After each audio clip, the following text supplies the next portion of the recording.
amigos, como le contaba, expertos indican que en los últimos 30 días el bolívar se ha depreciado cerca del 10% frente al dólar, al pasar de 29 a 32 bolívares, el costo de la divisa, lo que tiene un impacto directo en los bienes y servicios fijados, en su mayoría en dólares en nuestro país. También se conoce que muchas empresas entregan diferentes tipos de bonos a sus empleados y que cientos de millones de venezolanos generan ingresos con trabajos informales y emprendimientos, debido a que el valor del sueldo mínimo cada vez es menor y cada vez alcanza menos. Además, hay muchas instituciones que, aunque paguen un poco más, no es suficiente para los trabajadores porque los gastos familiares. Para conversar al respecto, nos va a acompañar en telefónica el economista Aaron Olmos, especialista en finanzas y empresas, magíster en gerencia empresarial y profesor de posgrado de IESA. Aaron, hermano, bienvenido, un fuerte abrazo, ¿qué tal? Buenas tardes, David, ¿cómo estás? Bueno, siempre agradecido por tu invitación, ¿no? Sí, bueno, muy preocupado porque hay una devaluación silenciosa, Aaron, todos los días. Me acuerdo del famoso Caroline Peck de Carlos Andrés Pérez en los años 80 y el principio de los 90, ¿no? Que era silencioso. Todos los días se devaluaba un poquito el dólar, el bolívar, mejor dicho, frente al dólar. Y bueno, eso tiene una repercusión directa en los precios. Por eso no hemos visto pues, un freno en la inflación, tal como lo ha prometido el gobierno en este año 2023. Comencemos por ahí, bienvenido. Adelante. Muchísimas gracias. Mira, es así, ¿no? Fíjate, por lo menos cuando uno busca los datos de liquidez del Banco Central, en la actualidad están actualizados al mes de julio, ¿no? De este año. Tú te das cuenta que de enero a julio de este año la liquidez ha crecido 107% casi, ¿no? 106.58. Entonces, mira, con una mayor cantidad de bolívares que no tienen respaldo productivo y un dólar oficial que el 2 de enero de este año estaba en 17 bolívares y ahora el día de hoy está en 32, ahí tenemos un incremento del 84%, ¿no? Entonces, evidentemente, vemos cómo de alguna manera se sigue acelerando el tipo de cambio y necesitamos más bolívares para conseguir dólar. Tenemos más bolívares que compran menos cosas y no tenemos, si recordamos los datos de la encuesta de coyuntura del segundo trimestre de Conindustria que la semana pasada se hizo pública, bueno, pues una contracción de un 7.6% de la actividad industrial que coincide con esa contracción del 8% del Observatorio Venezolano de Finanzas del primer semestre. Entonces, bueno, si no se implementa alguna política económica que contravenga esta situación, vamos a seguir teniendo esta precariedad del salario, vamos a seguir teniendo esta pérdida de poder de compra, cuando tenemos una canasta de sendas, que recientemente el profesor Oscar Mesa lo hacía pública el mes de julio de $502, ¿no? De más de $500, sí, correcto. ¿No? Ahora, hablando un poco sobre eso, sobre el tema de la merma del poder adquisitivo, Aarón, es preocupante que ya en materia, si tú divides el sueldo mínimo entre el valor del dólar, estamos hablando de solamente $4 al mes. Hay millones de pensionados y jubilados en nuestro país que dependen de ese ingreso para poder subsistir, para poder comprar sus alimentos, para poder comprar sus medicinas, y muchos de ellos no reciben ni siquiera una remesa al exterior de algún familiar. ¿Hasta cuándo puede estar congelado el salario mínimo? Ya estamos hablando ya casi como unos 18 meses de que se hizo el último aumento a 130 bolívares el salario mínimo, que por supuesto es la pensión y la jubilación. Sí, bueno, mira, fíjate, evidentemente esto es preocupante porque si bien es lo que reciben principalmente nuestros pensionados jubilados, no la mayoría de los trabajadores reciben solo ese salario mínimo, hay complementos que están allí. Sin embargo, ningún salario es bueno, ¿no? Es una de las cosas que yo le repito a los estudiantes por acá, ¿no? Ningún salario es bueno, por más que usted gane en euros, en divisas. Hay un pequeño sector de la población que pertenece al 1 o 2% que, bueno, pues no les importa lo que esté pasando porque superan las expectativas y siempre pueden cubrir esa canasta con creces, ¿no? Pero la gran mayoría de los venezolanos no. Recordando un poco la encuesta en COVID del año pasado que nos hablaba al mes de julio del año pasado, una distancia de 70 veces entre el que gana más y el que gana menos. Esa te habla de la desigualdad, de la inequidad que existe.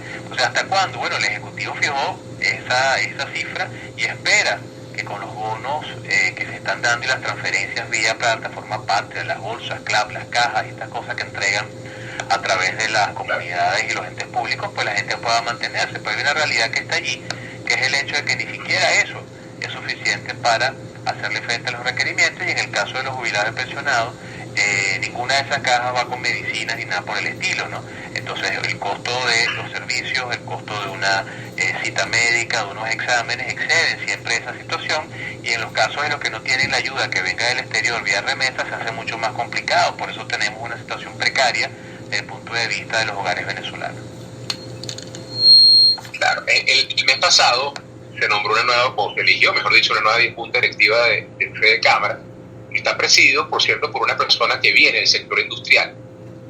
Y entre las cosas que le he escuchado es el tema del crédito, ¿no? ¿Cómo una economía puede desarrollarse, sin tener acceso al crédito? Los empresarios, los emprendedores, la pequeña y mediana industria, incluso la gran, pero ¿cómo se reactiva un aparato productivo, en este caso en nuestro país, si los bancos no facilitan el crédito para poder lograr pues esa reactivación? Bueno, mira, una de las pocas políticas, en este caso política monetaria, a través de la herramienta del encaje legal, que ha sido consistente en los últimos tiempos por el Ejecutivo, ha sido el encaje del 73%, ¿no?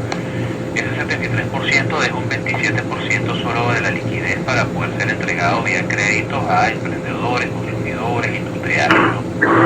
Entonces, el crédito hace que la actividad económica industrial para la solicitud de dinero para bienes de capital, materia prima, incluso el financiamiento del consumo vía bancario, se ve imposibilitado, ¿no? Y es lo que hace que este país, cuando nos encontramos, tenga las estadísticas y muestre los datos que tenga. Esta contracción del 7% industrial, del 8% del PIB. De hecho, recalco y cito nuevamente el encuesta de coyuntura de Colindustria, que daba cuenta de la necesidad de 5.000 millones de dólares, por lo menos para el sector industrial, el segundo trimestre de 2023, para reactivar, ¿no?, una cantidad de cosas que hay que hacer, un 30% solo de capacidad instalada de lo que en realidad se pudiese generar, y la ausencia de crédito y de inversión privada y extranjera sigue siendo uno de los principales problemas a solventar. Entonces es imposible que tú le des la vuelta a la situación que tiene Venezuela si no tienes un sistema financiero que financia el consumo, que financia el emprendimiento, que financia la actividad industrial y comercial de los venezolanos, cuando tú ves que básicamente los pequeños negocios, los grandes negocios se están autofinanciando. Es decir, la principal actividad del sector bancario de un país no se está logrando, se logra medias, y efectivamente los venezolanos pues ven imposibilitados a aumentar su poder de compra porque no tienen acceso al financiamiento bancario. Entonces esta política de encaje, que tiene un sentido, pero se ha pervertido en el tiempo y imposibilita que las personas puedan incluso por esta vía poder cubrir algunos gastos adicionales, ¿no?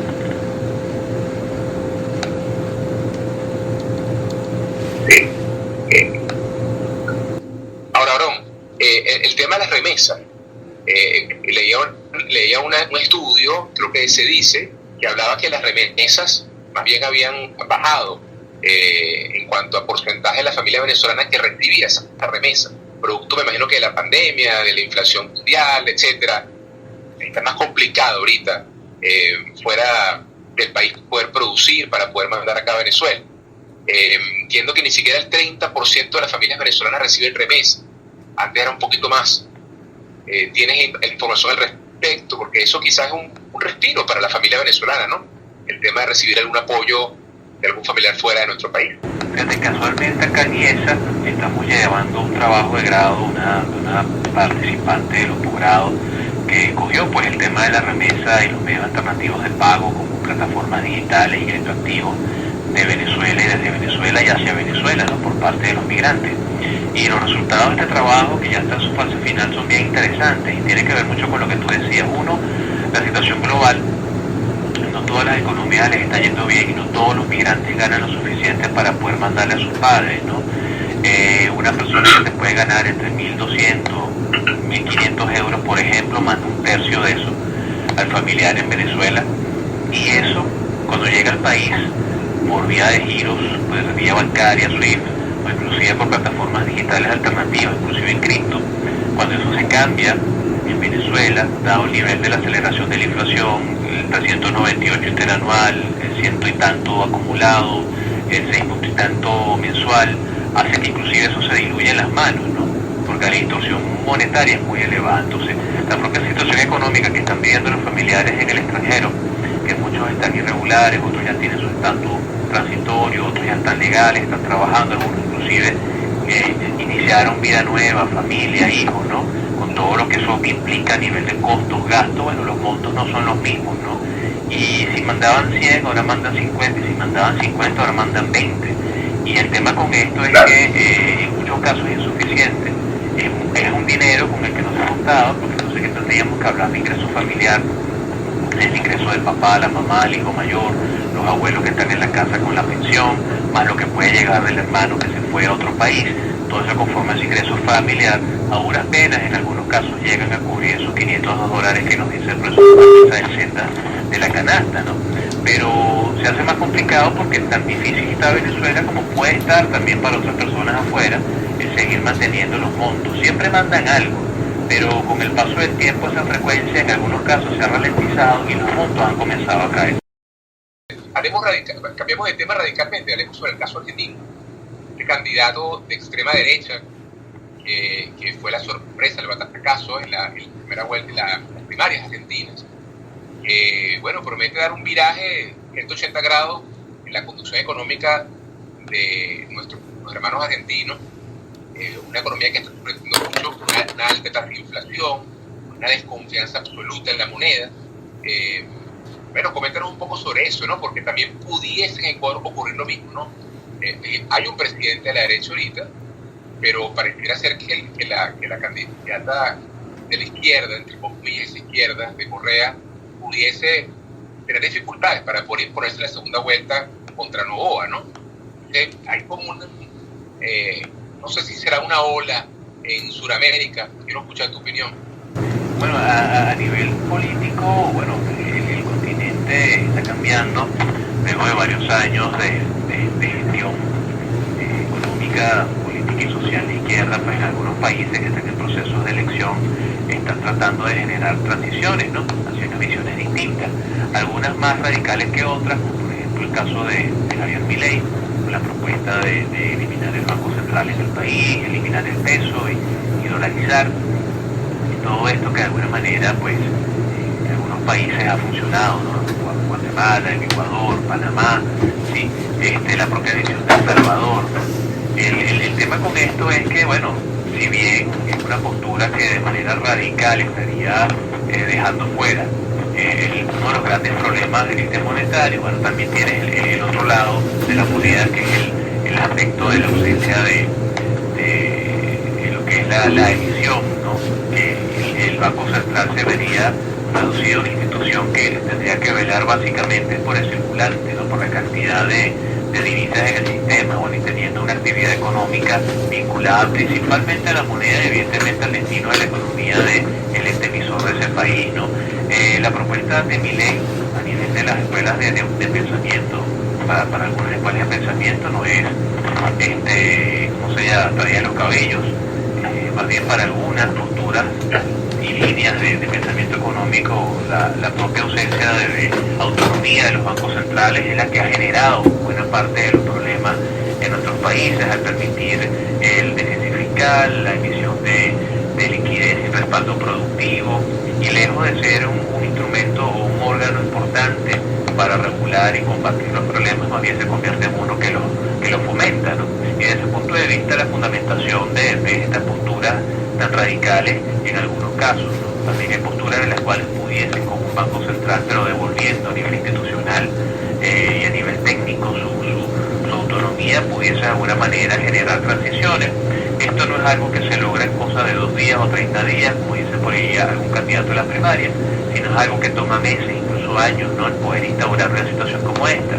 Sin embargo, vemos que de manera extrema y bajo una visión de emergencia, algunos países están tratando de solventar problemas que tienen amplia data y que por la vía de las políticas económicas tradicionales no se han solventado todavía. Entonces, en el caso de Argentina con Milei, la propuesta que pareciera que está muy orientado al hecho de poder llevarse la presidencia. En el caso del Ecuador, bien sea la postura de la esposa de Correa o bien sea la postura de la vicepresidenta que quedó luego del asesinato, el magnicidio de este candidato, bueno, hay dos visiones de mundo donde esperemos que sean los ciudadanos los que de manera diligente escojan una versión diferente, una postura distinta para tratar en lo posible de llevar a mejor camino su economía, ¿no? Ahora nos queda solamente un minutico, muy brevemente. Quiero preguntarte acerca de una negociación que extraordinariamente está haciendo el gobierno venezolano con el gobierno de los Estados Unidos, que implica elecciones libres por las sanciones, levantamiento de las sanciones por las elecciones libres. Se ve un poco lejano todo eso, ¿no? Pero, ¿qué representaría para la economía venezolana el levantamiento de las sanciones? ¿Qué ocurriría? ¿Qué efecto inmediato pudiésemos sentir los venezolanos al momento de una medida de esas características? Muy brevemente, nos queda un minutico nada más. Mira, en algunos indicadores, ¿no? El índice de riesgo de Venezuela comenzaría a caer, no sería el más elevado del planeta. La expectativa, la percepción, evidentemente, de riesgo financiero sería diferente, sería más atractivo el país para las inversiones, dado un cambio en la visión política y económica de la gestión del país. Se tendría acceso a dinero que está en cuentas de corresponsabilidad extranjera, al oro que está en Inglaterra, a los derechos especiales de giro de más de 5.000 millones de dólares del Fondo Monetario Internacional, que bueno, pues deberían formar parte de algún préstamo, algún acceso a divisas para algún programa de reconstrucción o echar adelante a Venezuela luego de 20 años de tanta cosa, ¿no? Entonces, bueno, efectivamente, si eso llegara a ocurrir y efectivamente se generara un cambio del grupo de personas que llevan el poder en Venezuela, no tiene nada que ver con el grupo de personas que está ahorita, bueno, pues la percepción sería bastante distinta y creo que Venezuela estaría augurando en pocos años una transformación bastante acelerada. Claro. Gracias, Aarón, un fuerte abrazo, un gusto conversar contigo, quedo súper agradecido contigo. David, un abrazo. Aarón Olmos, amigos, economista, profesor de IESA, nos acompaña vía telefónica, muy interesante. Hemos hablado de inflación, de devaluación, de salario mínimo, de remesas, de crédito, de negociaciones entre el tema de las sanciones por elecciones libres, el gobierno venezolano y el gobierno de los Estados Unidos, que oficialmente se habla mucho de eso. Y bueno, lo ampliaremos en próximos programas, mis queridos radioescuchas. Bueno, vamos entonces, siendo las 2:57, llegó la hora de despedirnos a los